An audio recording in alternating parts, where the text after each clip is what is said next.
See how much he wants to get his collar on. He knows what it means. Hi everyone, I'm Mark Norton. This is the first episode in my series on preparing for and recovering from hip surgery, specifically hip resurfacing, drawing from my own experience of a recent hip resurfacing which I had done on the 10th of February this year, 2026, which is just over 3 weeks ago now. I'm a hip surgeon with 24 years of experience, and I've done over 800 hip resurfacings and 7,000 total hips. And I've seen the results from all of those over a fairly long career. With my lifelong passion for sport, which involves running at sprint speed and putting my hip under heavy twisting loads, I'm sharing what I've learned from both sides of the scalpel to help you optimize your outcomes and reduce your own risks. So just a quick reminder of my disclaimer, this is my personal and professional perspective, but every patient's case is unique. Your anatomy, your health and your goals may differ from mine. Always follow your own surgeon and medical team's advice. So today we start with a really big decision. When is the right time to have your hip operated? Because getting this right can make a huge difference to your final result. In my case, I chose to have my ceramic hip resurfacing when my pain was significant enough to disrupt my sleep and limit my sports, but before it caused any major muscle wasting or loss of cardiovascular fitness. I didn't wait until I was severely disabled or deconditioned. And that's a key point I want to emphasize. And that's a decision which is backed by solid evidence. 3 weeks before my surgery, I was still actually able to go skiing. I needed strong painkillers and I was paying the price with more severe pain at night, but I could still function at that level. I couldn't run anymore, but I had been able to run short distances until about 3 months before my surgery, and I carried on trying for as long as I could tolerate it, even if it meant taking more painkillers. On the morning of my surgery, I walked a mile with my bag to get to the hospital. And we are just arriving at the Cleveland Clinic. Early start. I was limping by the time I got there, but I could do it without a stick. Multiple large studies and systematic reviews show that patients who undergo hip replacement or resurfacing with less severe disability, that is better baseline function, moderate pain levels, preserved muscle strength and mobility, achieve better absolute post-operative outcomes. They end up with a higher final function score, lower ongoing pain, better quality of life, and often greater total satisfaction.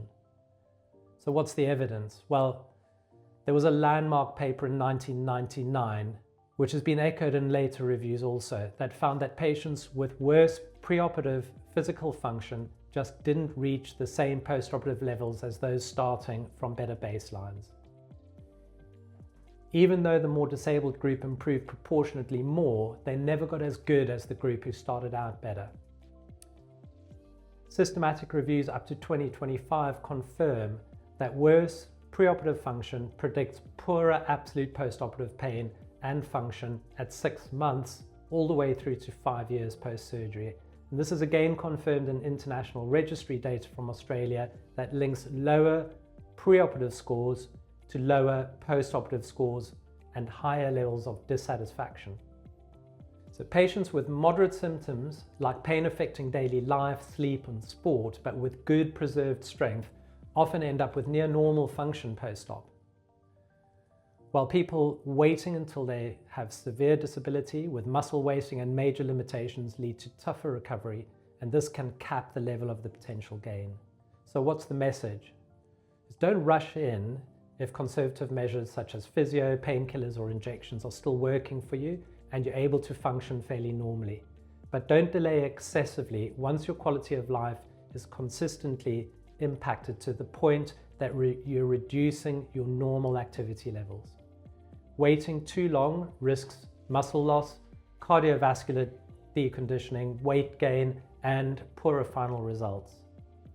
In active patients like me or you, if you're hoping to return to running or twisting sports, it's clear that preserving preoperative fitness gives the best chance of getting back to higher level recovery. I had intrusive symptoms for about 18 months. I had 2 cortisone injections. The first was to confirm that my pain was from my hip and not from a previous back issue. The second was around 6 months later, and that was to get me through a surfing trip which I'd arranged with good friends. And I knew that surfing was especially difficult and painful. I was going to be surfing twice a day for a full week, and that was going to be a challenge. I knew that I was going to have to wait and delay for 6 months after that injection for my surgery, but that timing worked well for me with my work and family commitments. So I think I timed my surgery perfectly for that sweet spot. Enough symptoms to justify taking the risks involved with having surgery, but enough reserve to recover quickly and strongly. Next, we'll cover what implants I chose and why, ceramic on ceramic resurfacing, and the evidence supporting it for active patients. Then we'll go on to who to pick as your surgeon. And the bottom line is high volume experience is crucial. So in summary so far, try to time it that when the pain disrupts your usual active life, but when your function is still solid. Evidence show that this leads to better absolute outcomes and sets you up for success, especially if you're sporty. So stick around for the full episode on implant choices and surgeon selection. Drop a comment where you are on the timing spectrum right now. Like it, subscribe, and we'll keep on building your pre-op plan. I'll see you in the next part.